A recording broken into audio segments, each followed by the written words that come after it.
Hello दोस्तों, ईएफए learning के नए वीडियो में आपका बहुत बहुत स्वागत है। नज़ारा टेक्नोलॉजीज के आईपीओ को बहुत ही अच्छा रिस्पांस मिला इन्वेस्टर की तरफ से। तीनों कैटेगरी जो क्यूआईबी है, रिटेल कैटेगरी है, एनआईआई कैटेगरी, सभी कैटेगरी से बहुत ही अच्छा रिस्पांस मिला। अब लिस्टिंग के समय क्या एक्सपेक्टेशन रखी जा सकती है उसके बारे में डेटा के साथ कुछ हम चर्चा करेंगे, और लिस्टिंग के बाद क्या करना है। दोस्तों यहां पर बहुत ही ओवर सब्सक्रिप्शन हुआ था, तो बहुत सारे इन्वेस्टर ऐसा भी सोचते होंगे कि लिस्टिंग के समय क्या हम एंटर करें या नहीं करें। तो दोस्तों कुछ डेटा, कुछ आंकड़ों के साथ हम इस वीडियो में आपको हम बताने की कोशिश करेंगे कि क्या रणनीति होनी चाहिए।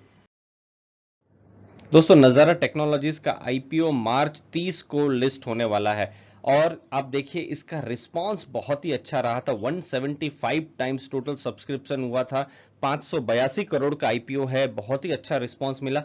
और देखिए रिटेल में 75 टाइम्स, मतलब अगर आपको अलॉटमेंट अगर हुआ है तो सही में एक तरीके से लॉटरी लगी है। यहां पर बहुत ही कम चांसेस थे अलॉटमेंट होने के, लेकिन अलॉटमेंट होने के कम चांसेस तो अनुपम रसायन के आईपीओ में भी थे, लेकिन वहां पर हमने देखा कि जब लिस्टिंग होती है तो बहुत अच्छी लिस्टिंग नहीं होती है। दोस्तों फिलहाल जो भी आंकड़े जो दिख रहे हैं, वैसे ग्रे मार्केट प्राइस के आंकड़े कभी भी रिलायबल नहीं होते, लेकिन कम से कम 50% का जो जीएमपी बोला जा रहा है, लेकिन ये रिलायबल भी नहीं है। लेकिन फिर भी नज़ारा टेक्नोलॉजीज का आईपीओ, चूंकि इसमें एफआईआईज है, उन्होंने बहुत ही एक तरीके से अच्छा रिस्पांस दिखाया है, म्यूचुअल फंड ने अच्छा रिस्पांस दिखाया है। फिलहाल ऐसा लग रहा है कि बहुत ही डिसेंट लिस्टिंग यहां पर हो सकती है। दोस्तों तो एक तरीके से जैसा जो अनुपम में हमने देखा कि एकदम डिस्काउंट हो गया, वैसे यहां पर चांसेस होना बहुत ही मुश्किल है। हमने कल्याण ज्वेलर्स में भी देखा था, लेकिन वो सब एक्सपेक्टेड था। फिलहाल नज़ारा टेक्नोलॉजीज में ऐसा नहीं लगता कि यहां पर डिस्काउंट लिस्टिंग होगी, लेकिन हाँ जितनी लिस्टिंग एक्सपेक्ट की जा रही थी पहले कि 80-90% प्रॉफिट होगा, शायद उतना अच्छा लिस्टिंग नहीं हो, लेकिन डिसेंट लिस्टिंग हो सकती है। लेकिन क्या इंटर करना चाहिए या नहीं, तो दोस्तों इसके लिए राकेश झुनझुनवाला साहब, उनका एक एग्जाम्पल समझना जानना बहुत जरूरी है। हम उसके बारे में बात करते हैं, और वो यहां पर इन्वेस्टर भी हैं। दोस्तों बड़ा ही सरप्राइजिंग है कि मिस्टर झुनझुनवाला के नाम से ही मीडिया में आर्टिकल चल रहे हैं। कहीं पर भी हम रीडिंग करते हैं, कहीं पर भी ब्लॉग पोस्ट में पढ़ते हैं या वीडियोस देखते हैं, तो मिस्टर झुनझुनवाला का फोटो होता है, उनका नाम होता है, और उनके बारे में ही दिखा के ही ये आईपीओ के बारे में इंफॉर्मेशन करनी जाती है। तो दोस्तों हमने थोड़ी बहुत रिसर्च की। देखिए ब्लाइंडली अगर आप उनको फॉलो करते हैं तो ये बिल्कुल ही गलत स्ट्रेटेजी रहेगी।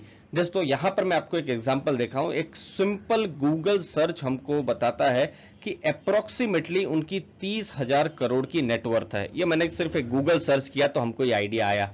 और देखिए नज़ारा टेक्नोलॉजीज में उनका जो टोटल जो स्टेक है, कुछ 11% के आसपास जो स्टेक है, उसकी कीमत हो रही है 432 करोड़। इसका मतलब क्या है कि उनकी जो टोटल नेटवर्थ है, जो जो भी हमने रिसर्च की गूगल से, उसका 1.5% भी नज़ारा टेक्नोलॉजीज में नहीं लगा है। और इन्वेस्टर शायद यहीं पर ही गलती कर देते हैं। मतलब समझ लीजिए आपके पास 5 लाख रुपए हैं और आपने 2 लाख रुपए या 3 लाख रुपए नज़ारा टेक्नोलॉजीज में डाल दिए।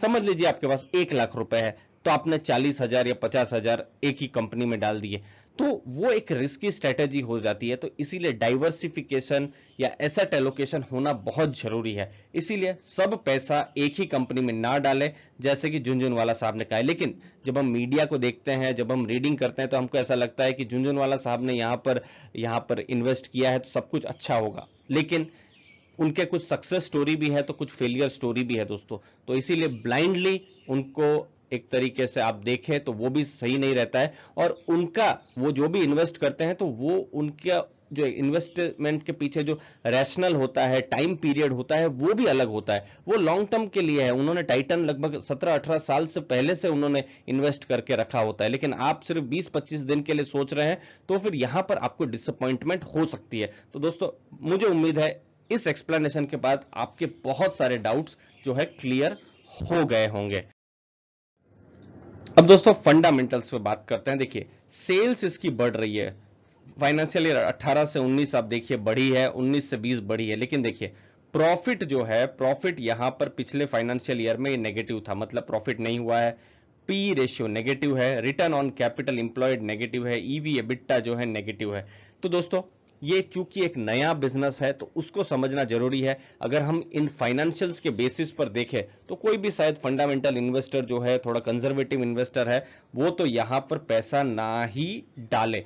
लेकिन जो इन्वेस्टर जिन्होंने एसेट एलोकेशन किया हुआ है, कुछ नया बिजनेस के बारे में वो सोच रहे हैं, तो फिर नजारा टेक्नोलॉजीज एक तरीके से एक बेट बन सकती है।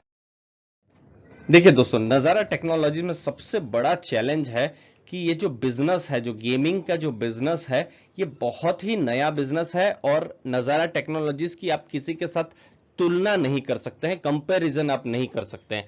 दोस्तों, अभी जो भी आईपीओज आए हैं तो मैक्सिमम आईपीओज में आप कंपैरिजन कर सकते थे।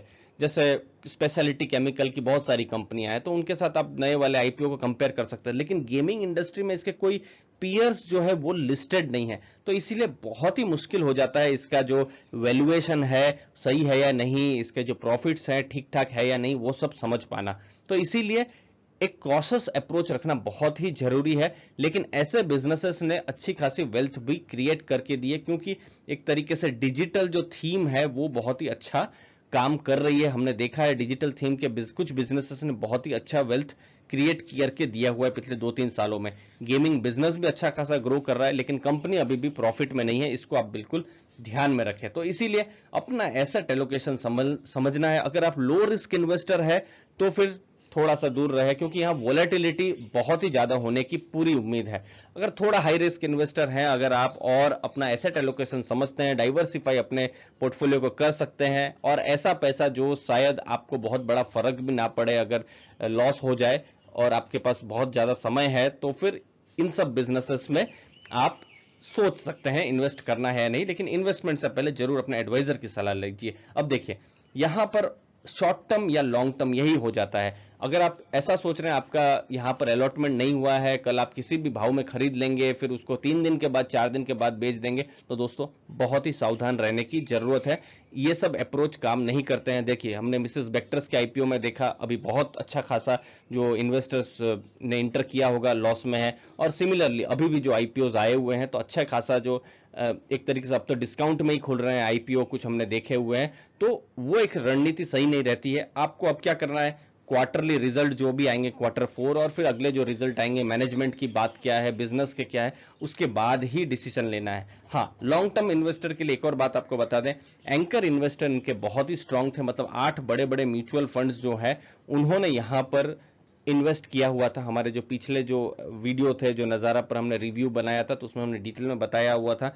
कुछ बड़े एफआईआईज हैं, उन्होंने भी यहाँ पर इंटरेस्ट दिखाया हुआ है। लेकिन वही बात आती है लास्ट में कि आप यहां पर कितना रिस्क लेते हैं। अगर आप लो रिस्क इन्वेस्टर है तो डेटा आपके सामने थे दोस्तों। अगर आप हाई रिस्क इन्वेस्टर हैं तो भी हमने आपको बताने की कोशिश की कि आपको क्या करने से आपको डायरेक्शन मिल सकता है। लर्निंग करिए दोस्तों, हमारा ऑब्जेक्टिव था एजुकेशन देना, लर्निंग देना। उम्मीद है आपको भी वैल्यू मिली होगी। यहाँ कोई भी इन्वेस्टमेंट एडवाइस या गाइड हमने यहाँ पर नहीं दिया हुआ है। उम्मीद है आपको वैल्यू मिली होगी, नया कुछ सीखने मिला होगा दोस्तों। तो आप जरूर चैनल को लाइक शेयर सब्सक्राइब कीजिए। और जाते जाते दोस्तों, अगर आपके फ्रेंड्स का अभी भी डीमैट अकाउंट ओपन नहीं है तो नीचे लीडिंग ब्रोकरेजेस की लिंक हमने दी हुई है, जहां से आप अपना अकाउंट ओपन करवा सकते हैं। हमारी टीम ने 3,500 रुपए का कोर्स भी डिजाइन किया है, जो कि आपको बिल्कुल फ्री में मिलेगा। अगर आप बिगिनर है तो आपको ये बहुत सारा डायरेक्शन देने वाला है। धन्यवाद आपके टाइम के लिए दोस्तों, थैंक यू वेरी मच।